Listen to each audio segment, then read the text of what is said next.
What's up, squeegee slingers and water-fed pole wiggling wagglers, and welcome to the Tradman and Squeaky Dave channel for today. We're doing a series. Say hello, Dave.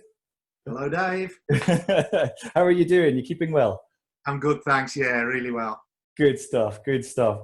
So thank you very much for doing this with me. We've been talking about this for a little while and trying to think of a series to help new and existing window cleaning companies that have been around for maybe perhaps a while. So we thought, didn't we, this first video, we could talk about, is window cleaning right for you? So especially these, maybe people thinking about window cleaning. Let's really decide, is it going to be right for them before they delve into it and buy all the equipment and invest in it and then find they don't like it. So but I thought before we do that, why don't we just introduce people if perhaps they've not heard of us before or seen us before. Dave, would you mind telling us a little bit about yourself? And that would be awesome. Yeah, I'm Squeaky Clean Dave. Got a little YouTube channel. Might have seen it, might not. I've been window cleaning now for 13 years, and the whole time I've been doing water-fed pole. I was from a civil engineering and building background before that, so always done quite practical jobs throughout my life. But this is definitely the best one I've ever done. What about you, Pete? Yeah, so for me, it's mainly been window cleaning. I've had a few jobs in between, bit of gardening, landscaping, an engineer job for a year. But yeah, mainly it's been window cleaning. I used to work for a big firm, window cleaning firm, for about half a dozen years or so, doing water fed and traditional. And that was using all big fancy systems, heated systems, carbon fiber poles up to 65 feet long, all that stuff. So it gave me a good foundation and a good grasp of what window cleaning was like before I decided to do it myself. And then, yeah, about 5-6 years ago, went off on my Todd and started canvassing from literally ground zero, about £100 or less to go and buy some gear and go and start canvassing and banging on doors. And well, here I am today, got fully functioning business up to my eyeballs in work and too many tools. Are you, I mean, you're obviously called Tradman. Are you purely trad now? No, I have sinned. I have sinned. I have gone across to the dark side of the squeegee or water-fed pole force. Yeah, I've got a water-fed pole system. Personally, I use it for jobs that's maybe unsafe to do traditionally, maybe not practical to do traditionally. For me, I just really enjoy doing traditional work. So yeah, I think both elements have their place. But yeah, I really, really love there's something about strapping on those tools and having squeegees and stuff. There's something about it. You like with toys, don't you? I do. I just see what it was. I grew up being a fan of Western films. So I just bring out that squeegee and I'm away, so that's what it is. But I wanted to be a fireman. That's what it was. So you should have been called Hydro Man or something, But no. It is actually hydro. What's he called? Hydro. Oh, I can't think. But it's called Hydroclean or something like that. Hydroclean. Yeah, this is it. You need a little symbol with a water-fed pole going like this or something. But but yeah, so that's just a little bit about us, isn't it? And we both really thoroughly enjoy window cleaning, and we've had to really both of us build up our businesses from ground up, haven't we? But yeah, so yeah, we thought, didn't we, for our first video today to try and help window cleaners, we could talk about, is it right for them? So both of us have got a few little notes here so we don't forget anything. So here we go. So we're going to discuss whether it's right for folks just kind of starting out and why they actually want to do window cleaning in the first place. So what was your thoughts on that, Dave? You've got any advice for people? Well, I think the best advice for people, if they are just starting out, don't worry about seeing other window cleaners in the area. If there's other window cleaners in the area, it's because they're needed. There's lots and lots of houses out there. So just go out and give it a go and get cracking with it. Yeah, this is it. Have you ever had the ones that'll tell you, oh, there's a window cleaner that does this street, so don't bother with this street? I did have one bloke. I do this estate. I do this estate. I thought, well, you don't do this. This is my cousin's house and I'm doing it. Yeah, yeah. But I think that's a thing of the past, isn't it? It's not as much as, I think at one stage you would have got that, but nowadays I think most window cleaners are friendly and get on with each other now. And, thumbs up as you're passing. I was Yeah. talking to one of the local lads today. You know, it's always good to stop and have a chat and see how things are going. Absolutely, absolutely. You know, it's a bit like you say, a different age, I guess. I mean, I suppose there'll still be pockets and areas where maybe it's a bit worse for that whole sort of this is my turf kind of idea. But I mean, I don't know about you, but I'm quite happy to work next door to another window cleaner, and I'll have a little bit of a competition with them. I'll look at them and they're looking at me and like, right, 3, 2, 1, go. Let's see who can get finished first. There's a little gated community I do with probably dozen houses, Yeah, and there's me and another window cleaner do it. And before now, we've both turned up at the same time yeah, to do. Between the two of us, we do the whole dozen houses. yeah. And I've even had my customers giving him my money, and he's come out, oh, I've got your money from that customer over Oh there. wow. Yeah, But well, that's very yeah, honest. I know. Again, have a chat and have a laugh, and why Yeah. not? Oh no, that's really good. That's really good. I think the whole industry's changed now as well. It's not sort of so much cash back of the hand, just doing it as a bit of beer money. It's a proper industry now. When people, you can invest a lot of money into it. So you want to run it as a proper business. It's not just just a bit of extra beer money. And it's turning that way a lot more now, I think, than it used to be. Absolutely, absolutely. And we were talking about, maybe some ways that people could maybe get a taste of what window cleaning was like. So as I, just mentioned before, personally, I actually went and worked for another company. But that's, I didn't have a view at that time of starting up myself. It was a job that I was available. It was kindly given to me by somebody that's known me for a long time. So I got into window cleaning that way. But we were discussing whether it might be a good idea for anyone that's maybe not sure whether they should get into window cleaning. It might be an idea if you can maybe go and work for a window cleaner, get a job as a window cleaner first, maybe do that for a few months or a year even, get a good feel for the job, especially in the winter. Because window cleaning is one of those things, it's a great job during the nice toasty weather. But as soon as that minus conditions come in or it's raining, that really kind of sort of tests you out a little bit, doesn't it, Dave? Yeah, definitely. Yeah, you've got to definitely stick at it, and it's a 365 days of the year job, isn't it? It's not just in the summer. You do get customers say, "Well, what do you do in the winter?" Well, I clean windows. You do the Yeah, same job. Yeah, this is it. Absolutely, this is it. So that would probably be tip number one for anybody new that's watching, wouldn't it? Is if you can, maybe do a bit of homework, see if there's any local companies that have maybe got a few vehicles, they look like they're a fairly sizable business, and see whether they've got any jobs going. I've always found that usually the one-man bands, smaller businesses they're probably that way for usually a reason. They're maybe not ready to take on somebody, or they're quite happy being that size, but you'll normally find that the ones that are quite big and well established, they'll normally probably have a job going. So, pop your CV in, pop down to their office and just say you're interested in window cleaning, and have you got a job? It'd be a good place to start. I mean, the other place to start is YouTube. Watch as Yes. many videos as you can on it, especially our channels. Yeah. Remember to subscribe to Squeaky Dave. I'm trying, man. I don't know if they should listen to us, should they? I don't know. Everybody these days learns everything off YouTube. There was a chap up the road from me doing his garden and putting AstroTurf down, and he said, "Oh, I've learned how to do it on YouTube." And that's what.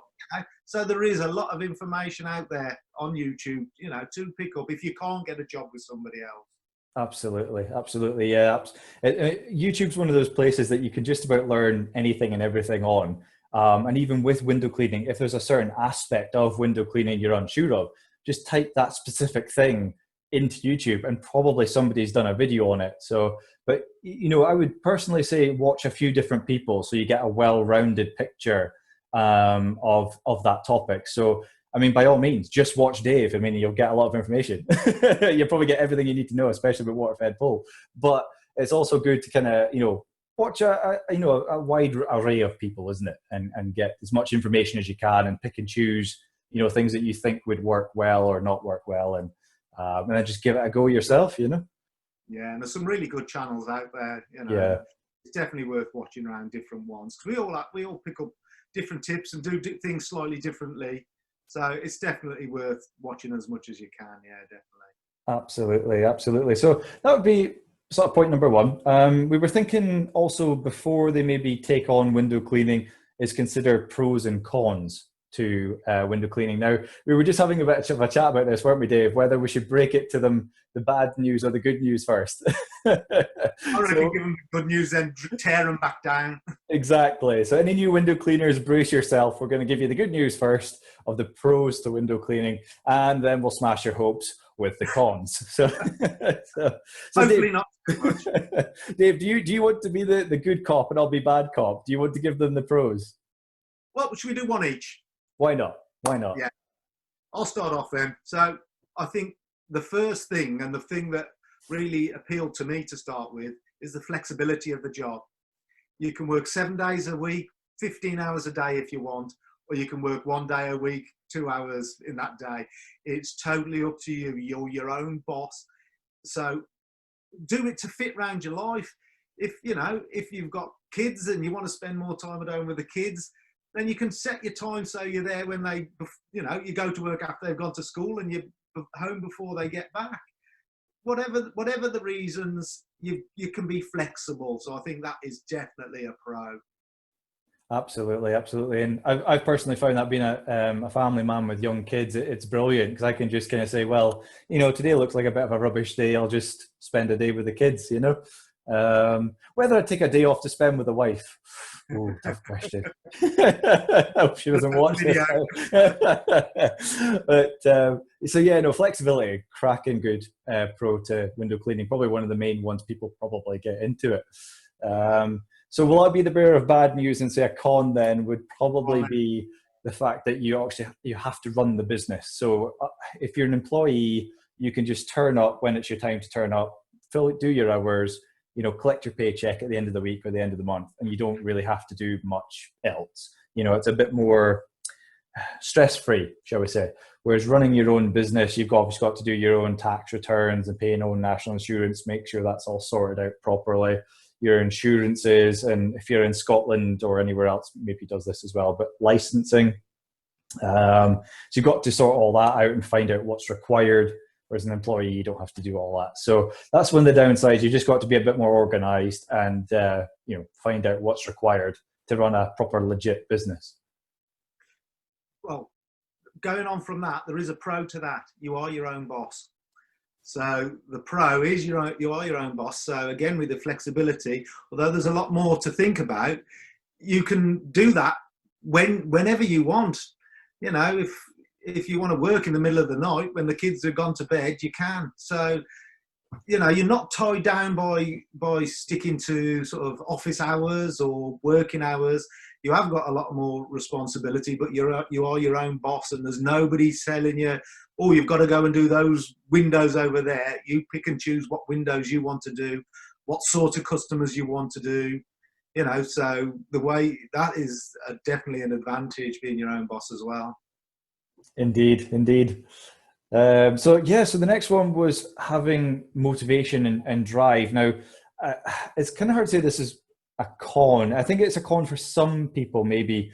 I'll give you for instance, my father, who's been a window cleaner for almost about 40 years or something now, he finds it perfectly fine to get up early in the morning, go out and do a day's work and come home.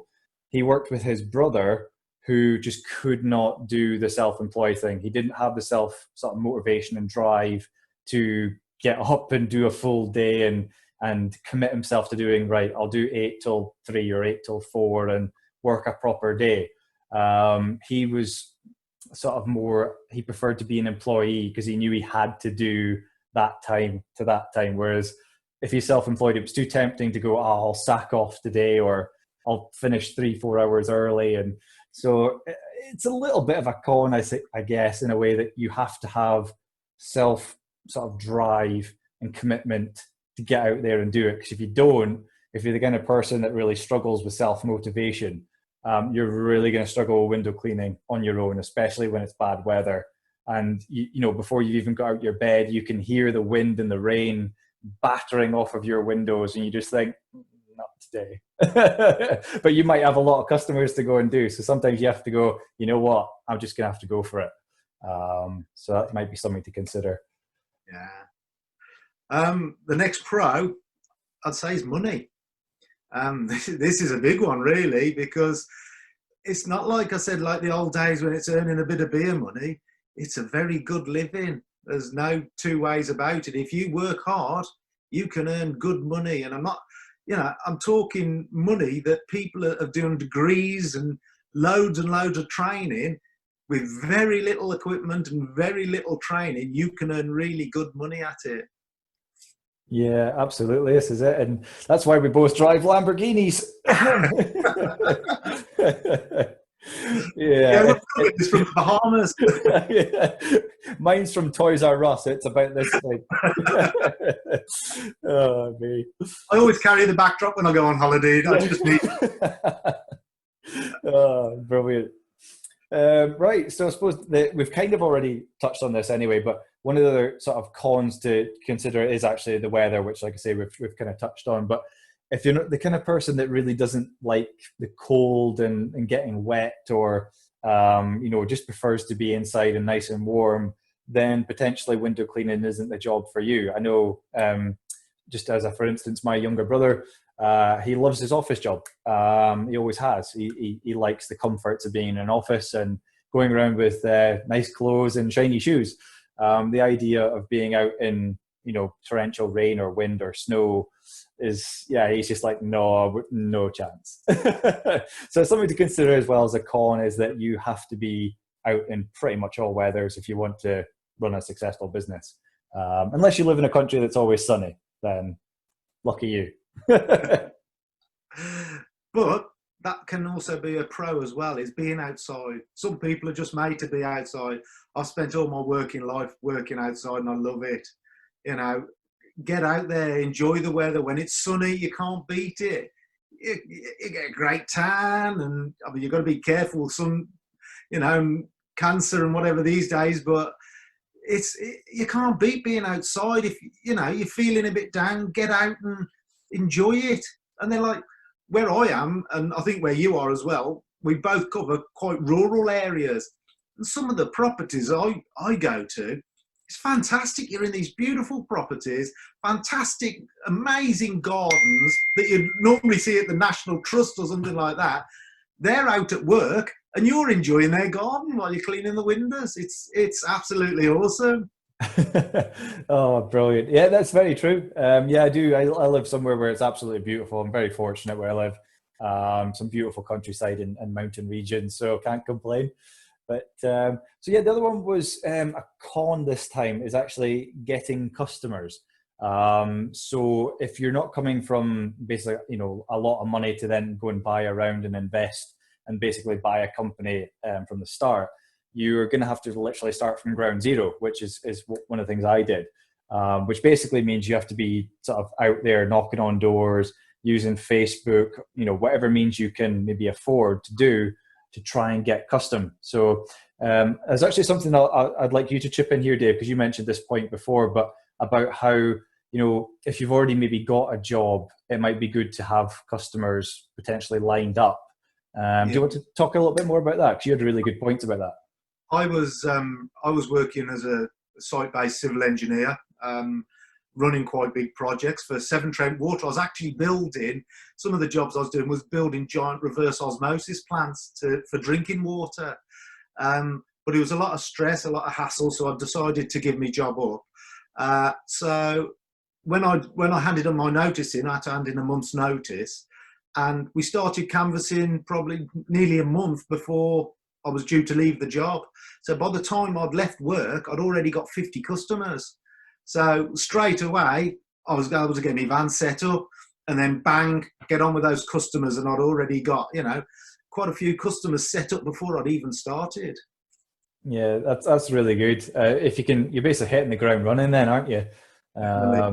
As opposed to what I did and just sort of jacked in my job and had nothing in the middle of winter with a newborn on the way. And then I've got to go get work now. How am I going to get work, And I didn't know anything about setting up a Facebook page or having a website or anything like that. I just went onto Vistaprint, got some flyers and knocking on doors. Can I clean your windows? At least you've got time to do it then. That's very true. That's very true. But yeah, I suppose that's one of the downsides is having to actually go get the work. But if you can, if you're in an employed job just now, you know, if you can, maybe on an evening or weekends, try and get some work at least before maybe you leave the job you're in. Or if you can, depending on how obviously how reasonable your boss is, if you can have a part-time job instead, and then use the rest of the time to try and build up, you know, on the side. But just do what works for you, you know, because getting customers, it takes time and it's different for everyone. I mean, we were talking about this the other day, weren't we, Dave, that if you're in a bit more of a rural kind of area, it may take longer to get customers. Whereas if you're in a really big city, you've got much more fish to catch, as it were. It might be a lot easier and much quicker to build up a business. So. You've probably also got more window cleaners there already. Yeah. So, you know, it's swings and roundabouts, you know. Yeah. Yeah. This is it. So where did we get to? So we got working outdoors and meeting people. You touched on that, didn't you? So that's brilliant. So we were talking, what was the next one? Oh, investment. Oh, now this is one, talking about money again. So when you've earned your hard-earned cash, you've got to go spend it. So investment. So, you know, I know you get this as well, Dave, so you probably want to chip in here as well. But as YouTubers, we get comments and questions all the time about, you know, what should I buy first? I'm looking to get into window cleaning, whether it's traditional or water fed. What do I need to get first? And it's a very difficult question to answer because it all comes down to the budget. You know, if they're thinking about traditional, have they ever been up ladders before? Because the last thing I want to do is recommend, go get a set of ladders, and then a week later they've fallen off them because they don't know how to use them. So it's a tricky one. What do you think, Dave, about the whole investment thing? Well, I mean, I was fortunate because I'd come from a really good job, well-paid job, and I'd been saving. I had got money to invest straight away. But when I started, it was a lot more difficult to get equipment, and, you know, traditional stuff has been around for years, so that wasn't too much of a problem, but the water-fed pole. But now, every bloke and his brother's supplying it, so it is a lot cheaper than it used to be.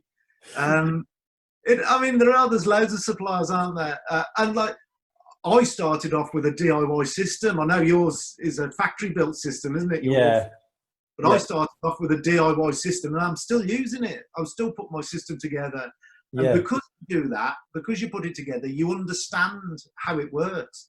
So if you have got any problems, you know, that can be a real bonus, knowing how to use your equipment and how it works, how to put it together.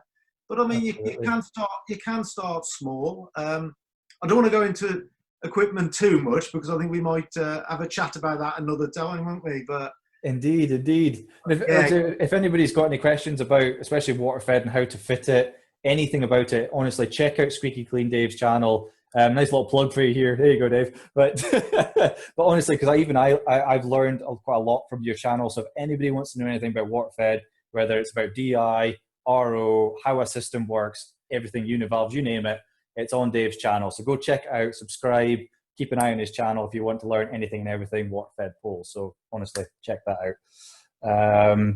So there we go. So we've talked a wee bit about investment. So, you know, whether they're coming from a bit of money or not having much money, they've got options. They can, you know, there's also finance options now with companies. You can pay a monthly fee and have your system right away. Or you can start off with little things like if you want to get into water-fed, backpack trolleys and things like that. Or traditional is probably the cheaper of the two to get into, but then you've got to ask yourself, are you comfortable, you know, going up and down ladders and things like that. So there's all things to take into consideration. But anybody that's watching this, if you've got any questions at all, whether it's trad or water fed, please just ask away, pop it in the comments box below, or ping me and Dave a message, whatever you need. We'll try and help out as best we can. I think if people do comment in the box below, I think we're going to try and highlight maybe a few of those comments in the future episodes. So come up with some good questions, and we'll bring them up and we'll have a chat about them and answer them in the upcoming episodes. Indeed. That'd be good. So one lucky winner will get to be the featured comment.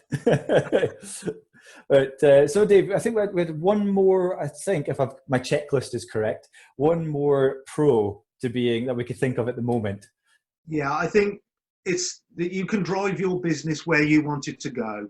So as I was saying before, you've got that flexibility of when you work. You've also got the flexibility of how you want your business to grow. Do you want it to grow fast, where you're going to have to put a lot of work into it? Do you want it to grow slow, when you sort of let it grow organically?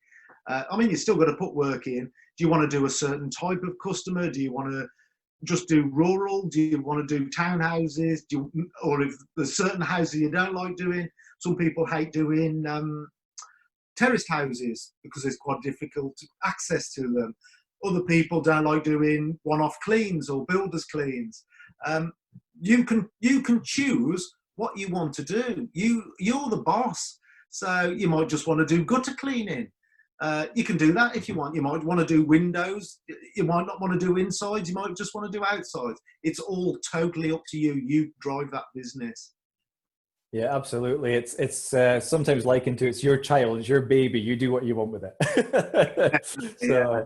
But no, it's so true, isn't it? That if once you get to a stage as well where you're quite well established, you can be a bit more sort of choosy with the work that you take on. Because I can appreciate when everyone first starts, it can be quite stressful that first year or two trying to get work, and you're probably more likely in the early years to accept work that you don't really want.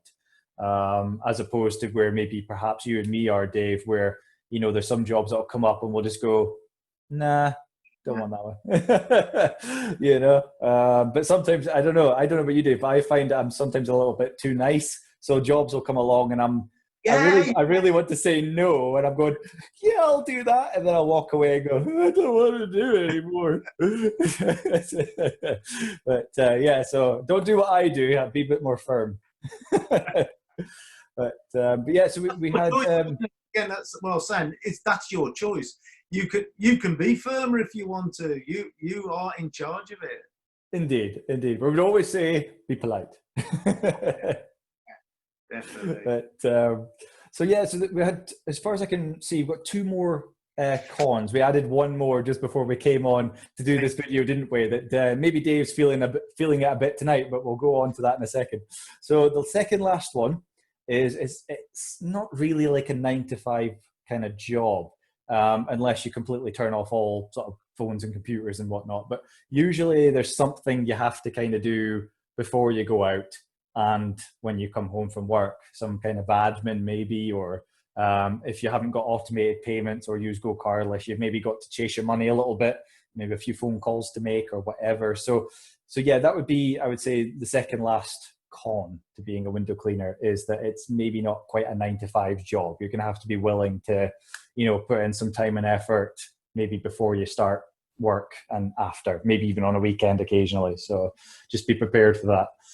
Yeah, definitely. Yeah, there are occasions when you have to even, I did say you could be flexible and don't have to, but it depends how you want your business to grow, doesn't it? And the more work you put in, the more you're going to succeed, really. This is it. And there's both sides of the coin. I've heard that some people will say, well, as soon as it hits like 5 o'clock, their phone goes off and that's it, and they're fine with that, because that's, if you were to try and phone up your local store that shuts at 5, well, you wouldn't get through at 5:01. But other people have the viewpoint, well, they want to almost have a basically 24/7 availability service for their customers. I've heard that before as well. So, but like you've mentioned a few times, Dave, your business is your own. So if you want to switch off your phone at 5 o'clock and you don't want to speak to anybody until 8-9 o'clock the next morning, you do that. But if you want to be able to take in phone calls at 11 o'clock at night and you're happy with that, then crack on. Everybody's got an answer phone. Even if you leave your phone on, leave it downstairs, but leave it on. And if anybody leaves a message, get back to them straight away. Yes. I mean, don't leave it for weeks, but do get back to them. But you can have an answer phone 24/7. Indeed. This is that's actually maybe a good thing to know as well. Have a nice professional answer phone message, and not do what I did and pretend you've answered the phone and then go, this is just the answer machine. And then I forgot to change it when I turned into a self-employed business. So the last one, Dave, do you want to do the last one, the last con? Well, as you can tell, I'm a bit older than Pete, and as somebody pointed out on one of my videos once, that bloke looks about 90, Oocha. which made the wife laugh. But Oh, the last point I'd say is strain on your body. It is quite a repetitive job.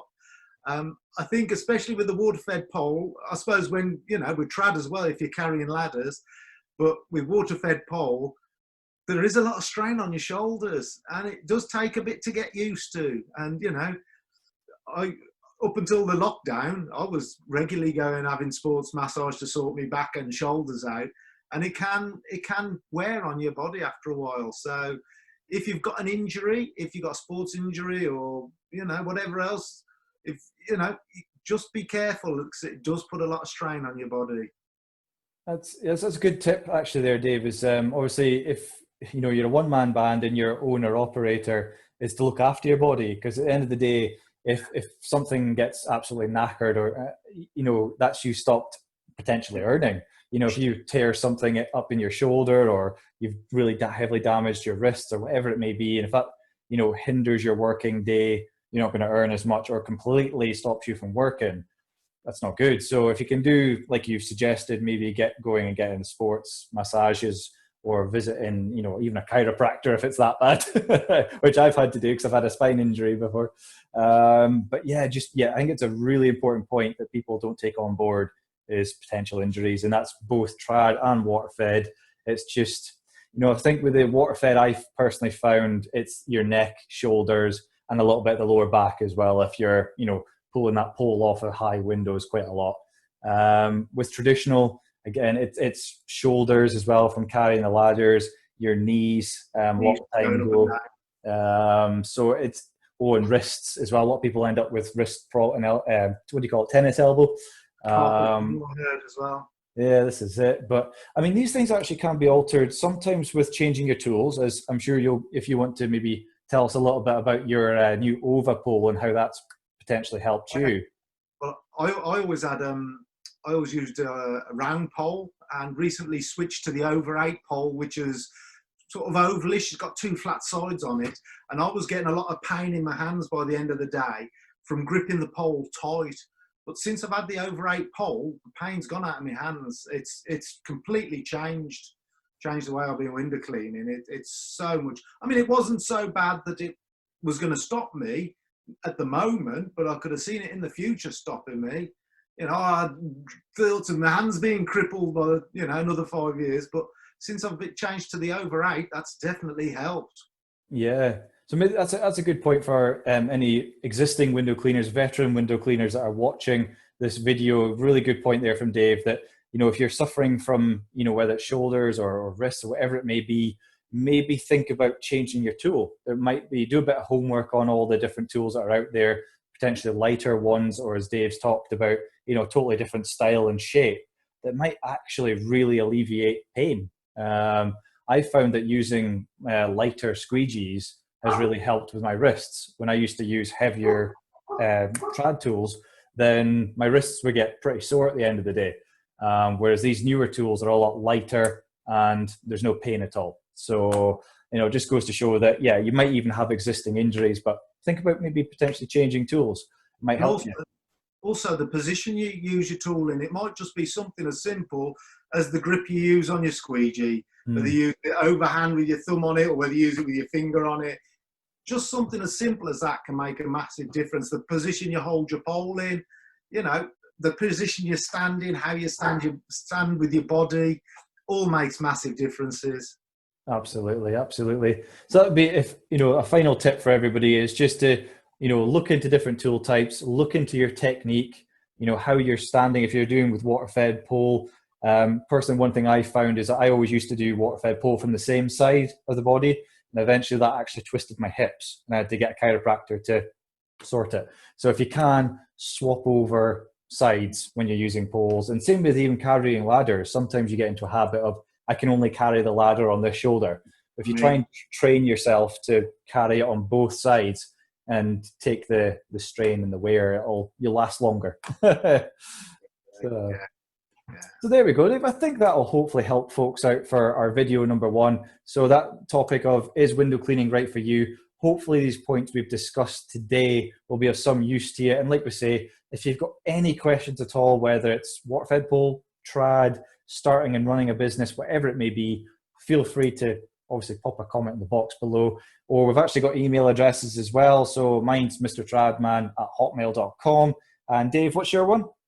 squeakycleandave@gmail.com. At Gmail. Fantastic. We'll leave them in the description below for you folks. So if there's maybe, I know some people feel a little bit like I don't want to ask these questions in public, I'd rather just send a private message, then feel free, you can do that as well.